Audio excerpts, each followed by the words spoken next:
د رمضان مبارکه میاشت را روانه ده او د دې میاشتې متعلق څه بعضې څیزونه دي ما چې کوم حدیث درته ولوست هغه حدیث په رڼا کې درته بیانوم انشاءالله. حضرت سلمان فارسی رضی الله عنه چې دا د رسول الله صلی الله علیه وسلم په صحابو کې ډېر نږدې صحابي تیر شوی دی او د رسول الله صلی الله علیه وسلم د موندلو د برکت نه دی د غلامۍ ژوند ته تللی دی او بیا د حضور پاک مبارک د برکت نه دی آزاد شوی دی او زندگی ټوله د نبی کریم صلی الله علیه وسلم سره تیره شوی ده او د ډېر زیات مناقب دي حضور پاک ډېر صفتونه کړي دي خو صرف یوې درته وایم چې یو ځل الله پاک قرآن شریف کې دا آیت نازل کړ وَإِن تَتَوَلَّوْا يَسْتَبْدِلْ قَوْمًا غَيْرَكُمْ ثُمَّ لَا يَكُونُوا أَمْثَالَكُمْ لږ زور ورکړ الله پاک زورنا او معنی دا ده که چېرې تاسو د اسلام ته او د ایمان ته شا کړه نو ستاسو په ځای به خدای پاک یو بل قوم راولي ستاسو په بدل کې او به ستاسو په شان نی بیا نور به وګورئ دا خو یو دمکي ورکوي داسې نه چې ګنې صحابه و هغوی خو ډېر لوی خدمات کړي دي د دین خو کله کله یو انسان نه یو غلطی وشي نو د هغې په وجه بیا ټولو له خلک لږه سخته دمکي ورکوي نو بیا صحابه د حضور پاک نه تپوس وکړو که چېرته دا واقعي داسې وشي او زمونږ په ځای الله بل قوم راولي نو به څوکي نو حضور پاک د سلمان فارسي په شا لاس کې هودوي هذا وقومه دی به یو ورځ قوم وی دا ډېره لویه خبره ده او د قوم متعلق رسول الله مبارک فرمایلی دي لو کانت کچرت دا دین بسریا د سریا ستوري ته ورسیږي لنا له رجال من فارس د فارس چې د سلمان فارسی قوم قبیله او د هغه علاقه د هغې به راکوز کړي بیا هغه سلمان فارسی فرمایي چې د شعبان اخیری ورځ باندې موږ ته نبی علیه السلام یو خطبه ویلې ده د دې میاشتې اخیری ورځ نو هغه به صحابه اعلان وکړ چې نبی علیه السلام ته راغونډ شئ نو خلک به راغونډ شو ټول به رانږدې شو نو زمونږ خو هغه شي نشته نو موږ یې په اخري جمعه کې بیانو چې اخیری د شو قدر میاشت به او سبا به رمضان او رسول الله مبارک موږ ته یو تقریر یو خطبه ویلې ده او هغه څه ده ادرته وی یا ایها الناس ای خلکو قد اظلکم شهر عظیم پتاسو یو ډیره لویه میاشت را روانه ده لویه میاشت راله بس ماضي مستقبل فورا راله بس داسې ده لکه چې راغلی ده لویه میاشت خو داسې نه ده چې ګنې د دې ورځې زیاتې دي د نورو نه د ټولو یو شان ورځې دي لویه په اعتبار د عبادت او د ثواب او د اجر او د الله د رضا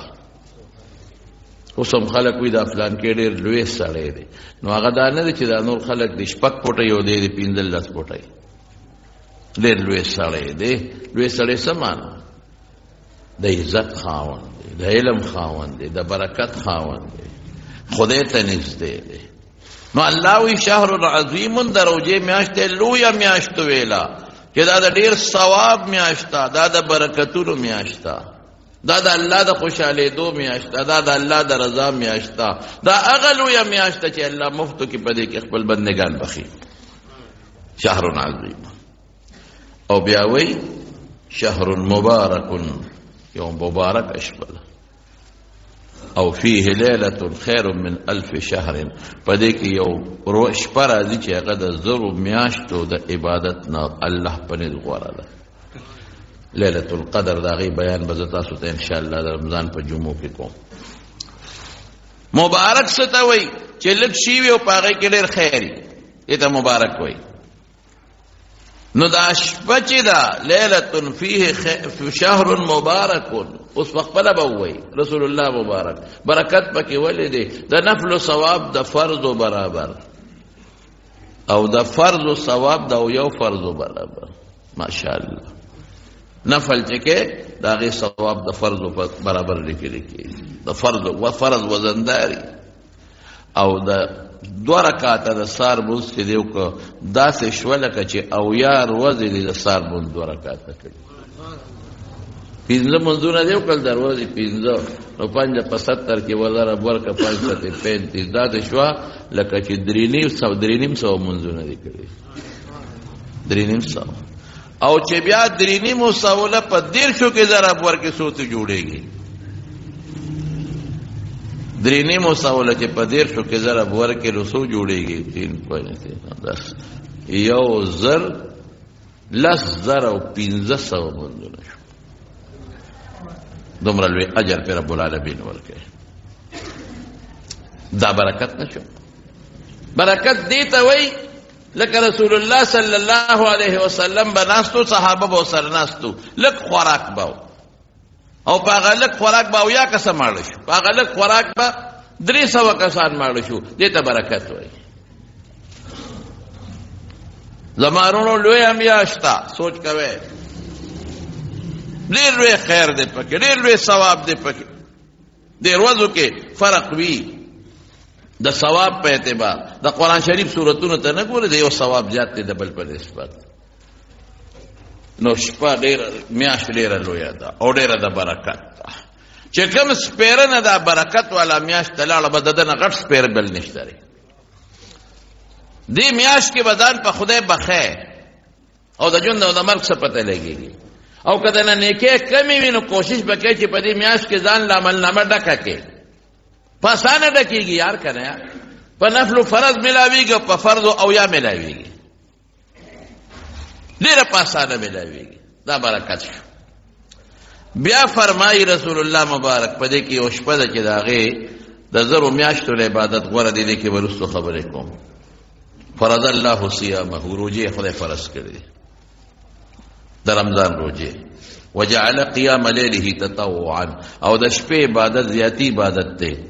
نفل دی، سنت دی د شپې عبادت. تراویح چې ورته مونږ وایو یا تهجد چې ورته مونږ وایو، د هغې ثواب ډېر زیات دی. اوس په نورو شپو کې تهجد هم ثواب لري، خو په رمضان کې تهجد دامره ثواب لري لکه فرض چې کوي. رسول الله مبارک فرمایي فرض الله صیامه، روجې در باندې الله فرض کړي دي. وجعل قیام لیله تطوعا، هغه نفلی عبادت دی د رمضان د شپې. تراویح به څنګه کې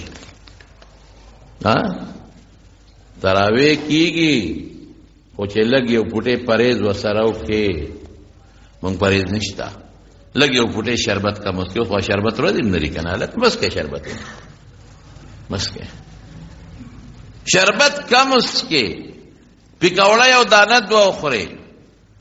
سیخکې یو دانه وخورې، نو بیا یې تراویح کېږي. په عربو کې خلک داسې کوي. هلته درستخان وغوړېږي په سعودي عرب کې، نو خلک 2-3 کجورې وخوري او ربل ډوټۍ وخوري، ورسره ګاوه چای وي د هغوی غوث کې. یاره قسم په خدای ډېرې خشته تراویح بیا کېږي، هېڅ څوک سړی دي. او دلته موږ څه چل کوو، موږ د سپېمو ځان ډک کړو. نو ښه شربت مضبوط جګ بشیر جان قسم دې سې عادت یې ګورې دروغ درته نه یم مخامخ نه. ښه مضبوط جام، په جام د کار کېږي، رښتیا وایم نه کېږي. نه ما ده پته، ما سره روژه ماته کړه، ما ورته ویلي چې بشیر جانه مه کوه او دا چای وڅښه، دا روټۍ وخوره، دومره شربت وڅښه چې بیا دې غریب روټۍ نشي خوړی. شربت او خوراک چې ډېر وکړي نو بیا د سړي وجود کې صفرا پیدا شي، د سړي وجود کې سستی پیدا شي، او چې یخ خوراک دی که وجود کې سستی پیدا شي، دی بیا تراوته نشي وتلی، دی بیا ختم نشي کولی. ختمونه پکې وکړئ صاحب د رمضان، او خشته تراویح وکړئ، ښکلې تراویح، مزېدارې تراویح، داسې تراویح نه لکه دا ډزه ډزه ډزه ډزه ډزه ډزه. او تلاوت چې پکې کوي، خدای پورې به ټوکې خندا به نه کوو. تلاوت چې کوي الحمدلله ته به یې ګنې کلاشنکوف یې د 50,000 ګولو ډک کړی دی او ډزی یې. دا خلک داسې ما سره چې څوک کښېني او خبرې را سره کوي، دقسې خبرې کوي، تړ تړ او زر زر خبرې کوي. رښتیا وایي قار راځي که نه راځي؟ هلکه خدای ته وګوره، خبرې په قلار داسې کوي. لږ ورو ورو کوه، او یو سړي هوټل ته لاړ نو هوټل والا ته وایي سړي پخ کړي دي نو هوټل والا خو زر در لګې کړ او ته کچا غوښه نری غوښه غټ ګوپي او ټیپر او بټنګن او فلان نو دی وایي وروره یو ځل بیا ووایه خدای شته که پې پېښ نو هغه ورته بیا وایي نری غوښه غټه غوښه قورمه او پوله او پلانکې او کر نارې او ته یې بهجان خوند یې ونه کړ یو ځل یې بیا ووایه چې هغه ورته بیا ووایي نو دی ورته اخره کې وایي وروره وایي داسې کار وکړه شلخ دې وخوري چې څه خورمه خو لږ یې ووایه چې یو خو پکې راونیسو که نو سورت فاتحه او د قرآن آیتونو تلاوت لږ په قلار ووایه چې الله ته یو ټکي خو دې فرښتې راونیسي که نه زمونږ پکې څه ونه وایي یاره جي تراویح مړه دلته مه کوه پلانکي مولوي صاحب لزو هغه په 10 منټه کې تراویح کوي او په 20 منټه کې د ارس نه ډز وباسي ډز دوستان ارس نه ډز وباسي دا ته مونځ کې ته الله خوشاله قسم په خدای قسم درته خورم دا قسم خوړل زه ولې خورم درته دا خو زه رښتیا ویم دروغ خو نه ویم دا قسم الله په قرآن شریف کې خوړلی واللیل والضحا چې کومه خبره څوک په چا مضبوطی نو قسم ورسره خوري قسم رسول الله مبارک خپلو صحابو ته خوړلی دی والذي نفسي بيده زما د پاغه ذات قسم رسول الله مبارک فرمایي چې زما سره چا په اختیار کې دا کار داسې دی چې کومه خبره څوک مضبوطی او کلکۍ او رښتونې خبرې او ډېره رښتونې خبرې او سره قسم خوري الله خو رښتونې دی ولې قسم خوري پیغمبر مبارک رښتونې دی ولې قسم خوري زیره ته قسمیان ویما چې دا کوم منځ دا زر منځي او دا د منډو ترړو منځي نو چې فرشتې دا منځ اخلي الله له وړي نیکی بر الله تخیجي الیه یصعد الکلم الطیب والعمل الصالح يرفعه نیک عمل الله تخیجي نو چې دا منځ واخلي الله له یوسي الله وی دا مې نه دی پکار ورشه او په دا مخې ورته واپس ورغورځو عبادت کوي او ګزار خلاصو او زه نه پوهېږم زه په دې نه پوهېږم چې ته د خپلې محلې نه هغه بلې محلې ته هغه ملا پسې دی چې هغه کلاشنکوف ملا دی ډرډرې ملا دی نو دا په لاره یې څونه ټیم ولګېد ټیک دی چې مونځ خو یې راته په 20 منټه کې وکړه خو 10 منټه یو طرف نه ولګېدل او 10 منټه د بل طرف نه دی ولګېدل نو 20 منټه دا شو نو چې دا 20 منټه په لاره لګې نو د خدای ظالم دی خپل امام پسې په دې خشته او تراو ولې نه لګې الله لچې مونځ لګې نو گفت ته جوړ کې څه شي گفت د خدای ډیر شي نه دی پکار د الله کل شي پکار زه به یو مثال درکوم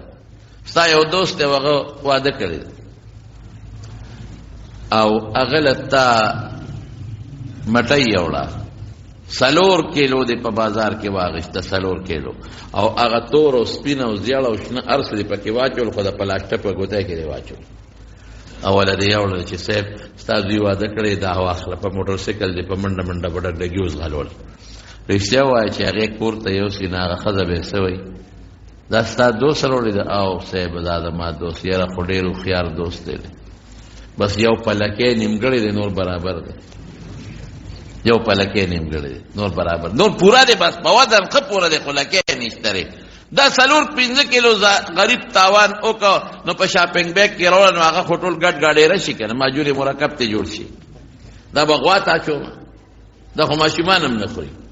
دا خو ټول شپه لاره شلقېدلې ده دا خو میلمه ته هم نشم کېښودی ښځو ته هم نشم کېښودی نو رښتیا ووایه دا سړی چې دا 4 کیلو وړي ده هوښیار دی که دا قمقل دی وایه قمقل بل یو دوست دی هغه وله 1 کیلو واغېشته او په پچی کې واچوله د مټیو پچی او د پاسې پې ګلونه هم کېښودل دانه روغه پرته ده پلاستیک یې هم پې چړاو کړو د پاسې پې بیا ګلونه واغېښتل او یو ویړه هغه ښځه له یوړه دا د مفلانکي دوست راشه که نه دې ته هوښیار وایي څومره ښکلې خشته جوړه کړې ده 4 کیلو ګډ ګاډېره بوتاوه او دا 1 کیلو خو دانه ځان له پرته ده که اوس هغه کور والا بل چاله به ګفټ کې لېږي هم لېږلی شي که میلمه ته اکدیم خشته مزېدار نو دقه رنګې الله فرمایي قرآن شریف کې الله فرمایي خلق الموت والحیات لیبلوکم ایکم احسن عملا مرګ او جون مقصد سره دی چې ته نیک عمل په دې جون کې وکړې چې مرګ وخت کې د هغې خدای پاک ته بیا اجر درکړي چې دې ازمایش کوي الله پتا چې دنیا کې د مرګ لپاره کم عمل کوي چې کم یو ښکلی عمل کوي اکثر عملانه چې ډېر عمل څوک کوي لږ په پښتانه وایي لږ خوره خو تل خوره لږه ګټه کوه خو تلې کوه نو لږ عبادت کوه نفلي یادوم فرض نه فرض خو چې څه مقرر دی به کې نفلي عبادت لږ کوه خو خشتی کوه ښکلې کوه چې الله ته دا ستا دا ګفټ ورسېږي چې رب العالمین پې دله پوره اجر او پوره ثواب راکړي ډېر خلک منځ پورې نخرې کوي او ټوکې کوي هلکه سمع الله لمن حمده چې ووایې نو لږ شا دې نیغه کوه چې تا پس رست مقتدی خو ربنا لك الحمد اوی کر او چې سجدې نه پاسې الله اکبر اوی نو شاد نیغه کا دا شا نیغول او د رکوع نه بره پورته کېدل واجب دي او د دریو امامانو پریز فرض دي او زمونږ طالبان وایي د واجب او د فرض په عمل کې فرق نشته یادو ساته کم سړی چې د رکوع نه سر پورته کړي او نیغ سجدې له منډه کړي او ملی نیغه کړي نی مونځ یې نه کوي دومره زبردست نقصان په دې مونځ کې راغی چې دا مونځ په نشي حساب دی او چې کوم سړی سجدې نه سر پورته کړي او په منډه بیا دویمې سجدې له لاړ او دا ملی نیغه نه کړه مونځ یې نه کېږي ځان یې هسې برباد که وخت یې هسې بېځایه ضایع امام وی سمع الله لمن حمد الله اکبر ایت خدای دې پتاړه کا سټ پوره کا پل مندم تبا کو مقتدیان دې غرق کړل او چې سجدې نه پاسي الله اکبر خارشي دا سکه خدای پوره ټوکې کې ځان خلاصې د منځنه خپل منځ کوا امامانو ته هغه دې منځ کې چې کوم رسول الله مبارک کړی خپل ځان مغر کوي ځکه چې تا مونځ خراب که د مقتدیانو مونځ دې غرق کو که هغوی ته پته لګي چې دا خراب مونځ د هغوی هم ثواب ونه شو ګناه وشوه په ذمه باندې شی پاتې شو او تا د ټولو مقتدیانو ذمه په سر واخیسته د ټولو ګناه ستا وشوه د ټولو ستا وشوه د هغوی مو شو ستا مو شو مونځ د چا مونه شو ته ښه کوي زر په لګي او به یو تلاوت چې کوي نو زر په منډه رو په قلار کوه هر خپل ځای ته رسوه خپل مخرج ته رسوه او تاسو ته امامانو ته ویم چې کوم امامان دي چې د خدای خاطر وکړي مونځ په قلار کوي مونځ د الله سره مناجات او رازداري ده مونځ معراج المؤمن دی الله سره ګپ خبرې اترې کول دي نو په اطمینان خپل مونځ کوي رکوع سجده قومه جلسه په قلار کوي او په اطمینان کوي او مقتدیانو ته وایم چې دقسې ملا درنه مخکې او دا ډزو دې جوړ کړي ټکې را مټه نیسئ او ستا چې مونځ پورې خندا مه کوه زمونږ مونځ مه خرابوه بس که څه امامتي راله راکولې چې هغه پخه ګنې څه امامتي راله نه راکوې نو مونږ دا شرم مونځ مه کوه په دې خبره خو څه رسېږي بیا ختم کوي ختمونه پکې وکړې ډېر خلک یې د هغې ختم لملاماتئ امام ورته وایي ختم کو امام حافظ وي یاره څوک نه ودرېږي ته په خپله نه ودرېږې نه ودرېږي څوک دا خلک ولې به نه ودرېږي او بخور ته ودرېږي که نه ودرېږي په دې سړک کې راشي نو فلینکوچ ته 1 غنټه 2 غنټه ولاړې که نه ولاړ رښتیا وایه او د سوزکي په ډاله ودرېږي چې ډک ډک کوي که نه ودرېږي او چې بس ته وخېږي نو په بس کې ودرېږي تر پېښوره پورې که نه ودرېږي نه ودرېږي ولې نه ودرېږي ښه ودرېږي خو ته نشې ودرېږي رکاوټ په نیکۍ کې بالکل نه جوړېږي لکه ګوره زه د خپلو ما ټول مقتدیان یې ټول مېرونه یې او چې څوک مې بیان اوري هغه هم زما نږدې دی ټولو ته دا خبره کوم چې که امام درته ووایي چې ختم کوئ ښه الحمدلله شکر وباسئ ټول وایي الحمدلله شکر وباسئ چې امام دی حافظ دی شکر وباسه چې یو حافظ د راغو درته ختم کوي ها ټیک ده یاره وی 3 شپې لګي سخت دي نشو کولی مونږ ته میاشت کې ختم کړ لګ یاره میاشت کې حافظ صاحب وی میاشت کې لګ ګرانېږي راته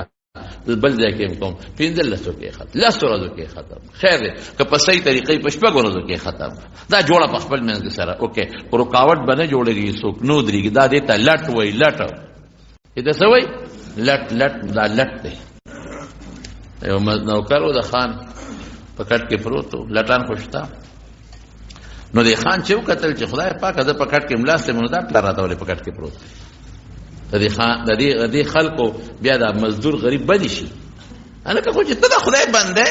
هم د خدای بنده. ګوره د دې حدیث په آخر کې رسول الله مبارک فرمایي وی من خفف عن مملوکی فی فیه اعتقه الله من النار. واه واه. رسول الله مبارک فرمایي چې چا خپل غلام ته خپل وینځي په اسانتیا راوسته او کار یې پرې لږ وکړو او کم یې پرې وکړو، خدای به سټ د اور د جهنم نه آزاد کړي.